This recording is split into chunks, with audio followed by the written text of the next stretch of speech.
Welcome to Blue Talks.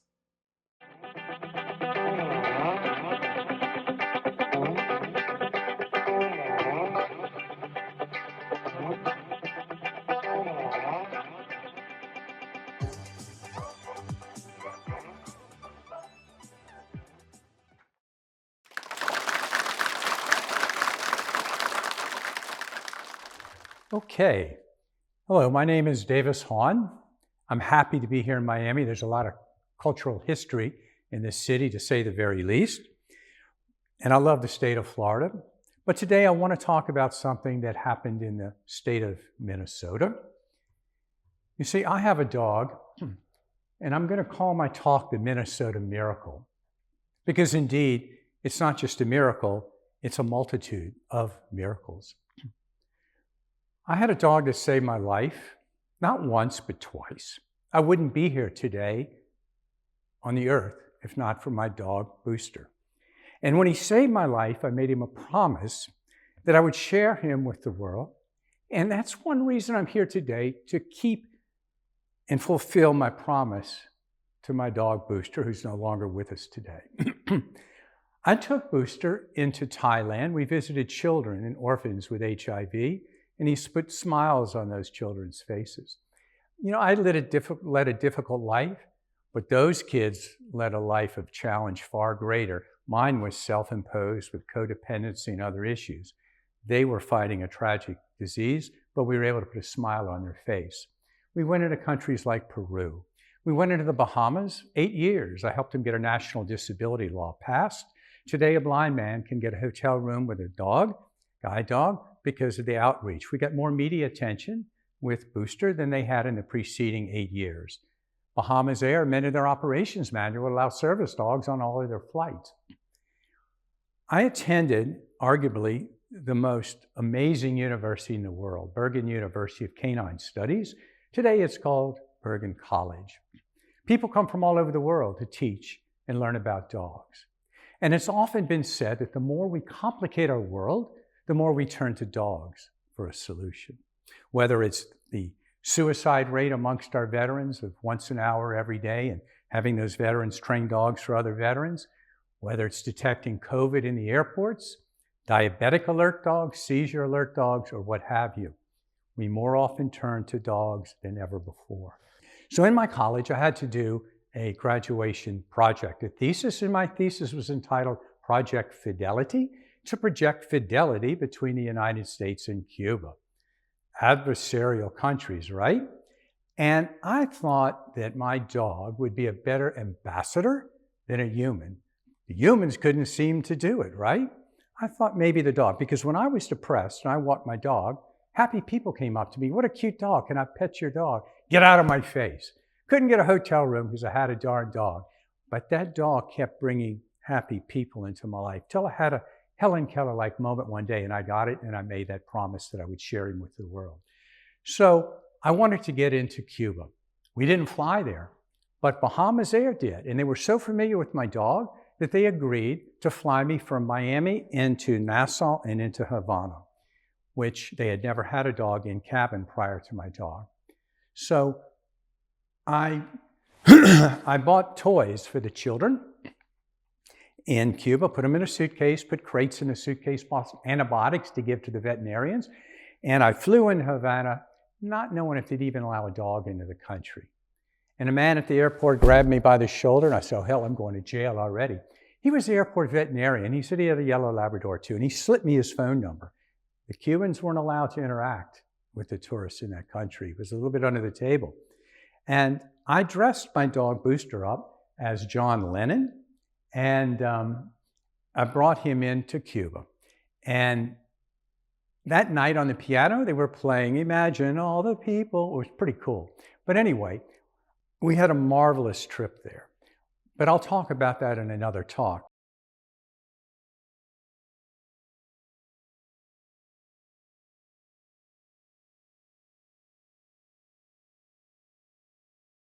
But what I want to share is that 8 years later, Booster developed squamous cell carcinoma.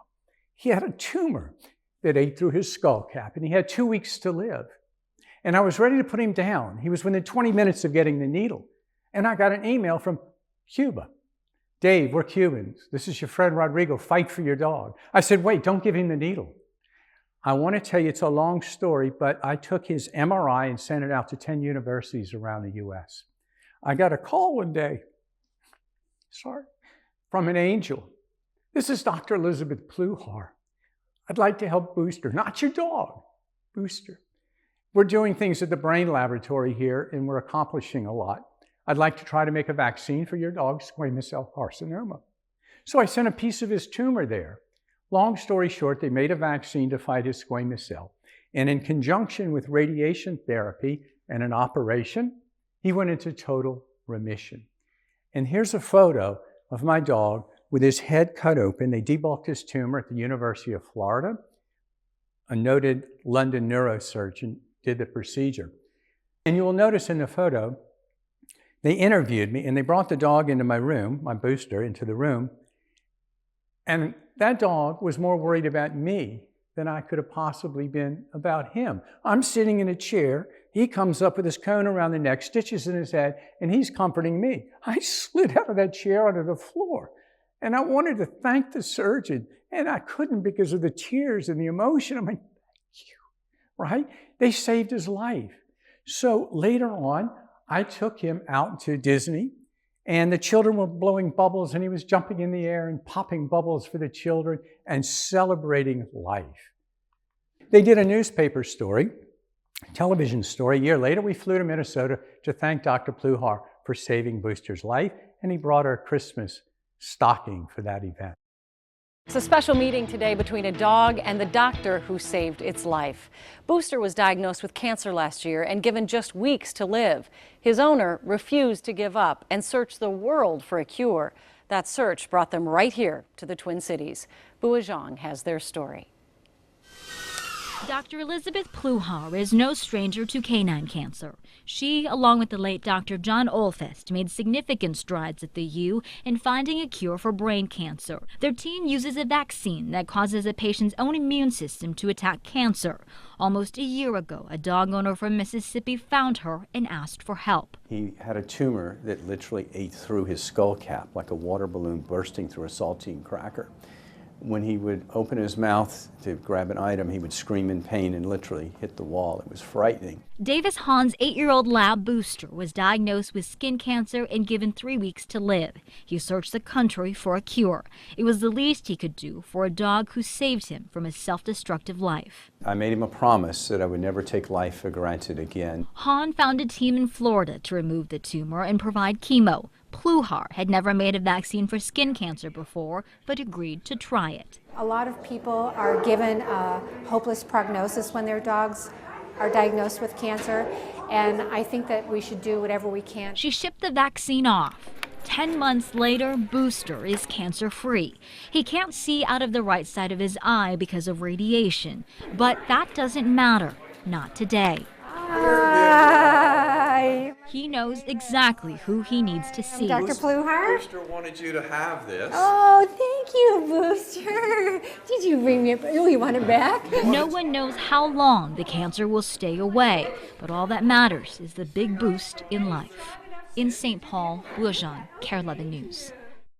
And the miracle goes on. I was in a grocery store in my hometown in Mississippi, and this lady's staring at me. And I'm like, this is weird. Maybe my zipper's down, right? She looked at me, and all of a sudden she blurted out, Booster, you could have knocked me over with a feather.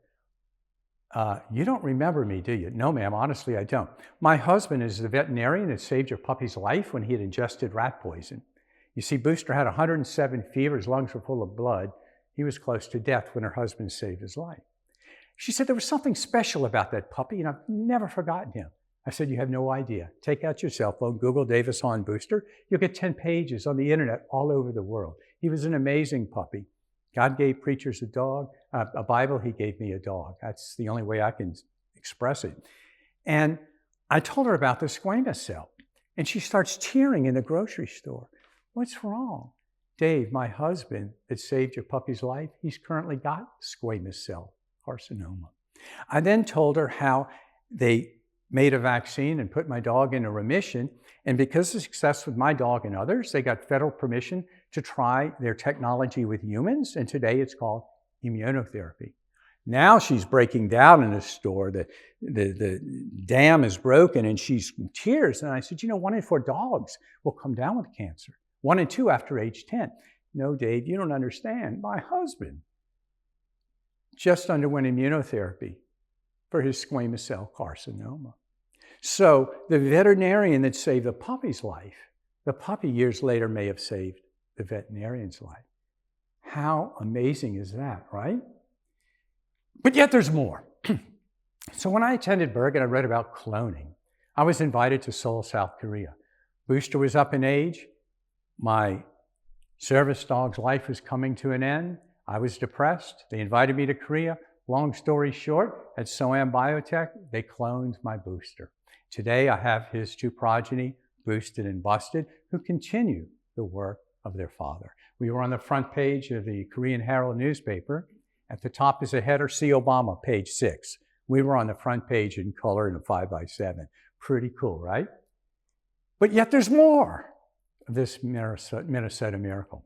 I came home from Asia 3 years ago and had 48 hours to live. Due to a herbicide sold in this country that was theoretically known to be carcinogenic for decades, I must say that I don't think, maybe corporate profits mean a little bit more than human life sometimes in this country, but I'll leave that there. But I had 48 hours to live. I had non-Hodgkin's lymphoma caused by this herbicide, in theory, and I almost hung it up. I'd had a difficult life, excuse me, and I almost said, forget it. But I thought about my dog.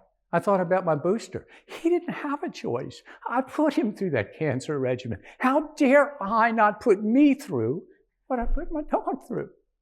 So with that thought in mind, I went for treatment. I got 5 bags of chemotherapy every day for a week for 6 weeks with a week off in between when your immune system goes down and you can die at any moment. It had gotten into my brain, so they drilled a hole in my skull, put a tube through my brain, a box in my head, a port, and I got 2 shots of chemo into my brain every week for 3 months, once a month thereafter to the 6-month point. And they told me there was a 75% chance I would succumb to sepsis the first week, and if that didn't do me in, 25% chance it would happen the second week. Well, I guess I don't have to explain that, but it didn't happen, and I'm here today. I don't know that I would be here today if it hadn't been with my relationship with my dog, if the University of Minnesota, at their brain laboratory, and Dr. Pluhar, had not made that vaccine for my dog to keep him alive. I don't know if my veterinarian would be alive. I don't know if I would be alive. I'm sure that their technology has helped people all over the world, and I certainly wouldn't have my new best friend busted. So I call it the Minnesota miracle, because in my mind, there's just no other way to describe it. It is indeed a miracle. And I want to thank you very much for being here. And I've written a book entitled My Booster. That story and many more are in the book. Booster saved my life and he changed the lives of others around the world. And I would encourage you to get a copy of the book because there's a lot of really special stuff in it. Hey, thanks guys, I appreciate your time.